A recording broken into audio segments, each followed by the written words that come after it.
Chinese leader Xi Jinping flies to Moscow to meet with Russian President Vladimir Putin, his first visit since Russia invaded Ukraine. It's a powerful show of Xi's emboldened diplomatic ambitions and Beijing's support for Moscow. China's foreign ministry said the country's, quote, proposition boils down to one sentence, which is to urge peace and promote talks.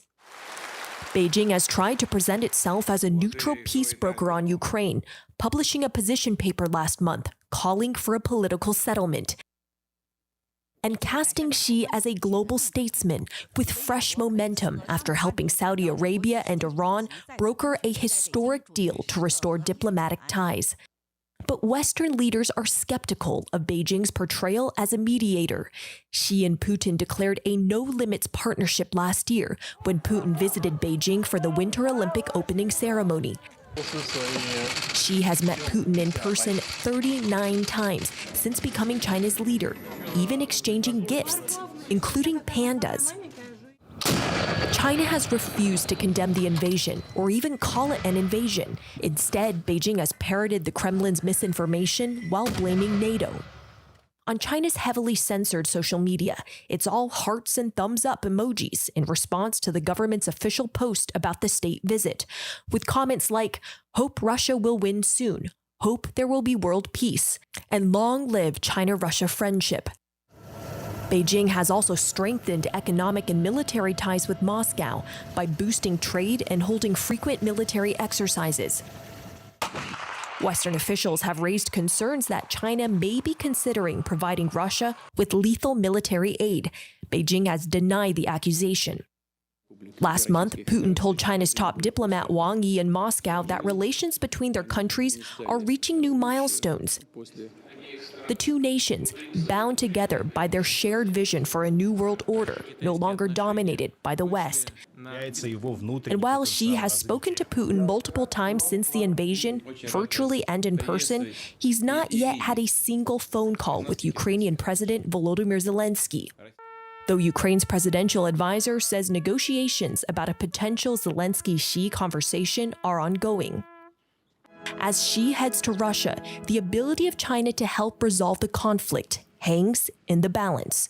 Selena Wang, CNN, Beijing.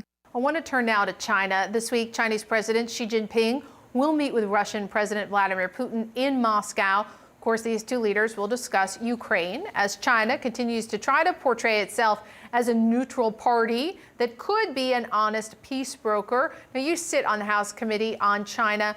What strategy do you think Xi is trying to implement here? For the last 70 years, the triangle between China, Russia, and the United States has been the most important set of international relationships in the world. And clearly right now, Xi Jinping is saddling up to Russia as it prepares to compete with the United States in the 21st century.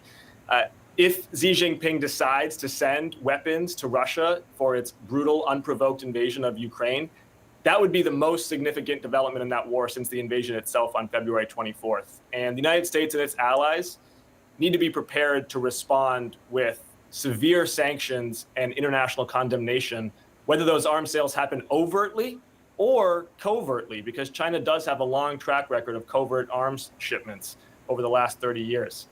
But it really just reminds us that we can't rely on the goodwill or the good judgment of Xi Jinping. He is bent on a world order in which China is at the top of a hierarchy. It's in direct competition to the rules-based international order where might does not make right that the United States helped put together after World War II. And we've got to defend it forcefully on the world stage. Economic alliances, initiatives to strengthen democracy, diplomacy and security initiatives. We need to do all of this with countries like Nigeria, India, Brazil, Mexico, the rising nations of the global south, to build a web of alliances against the Chinese Communist Party.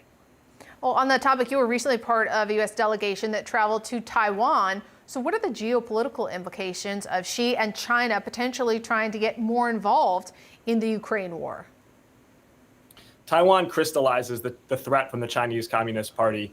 And the United States, one, needs to continue to send arms to Taiwan as it prepares its strategy of defense in depth against the potential Chinese invasion. We should also work with Taiwan on their energy security. Right now, they have 2 to 3 weeks of energy reserves. That's not a good situation to be in when you're an island faced with an amphibious invasion or a blockade for that matter.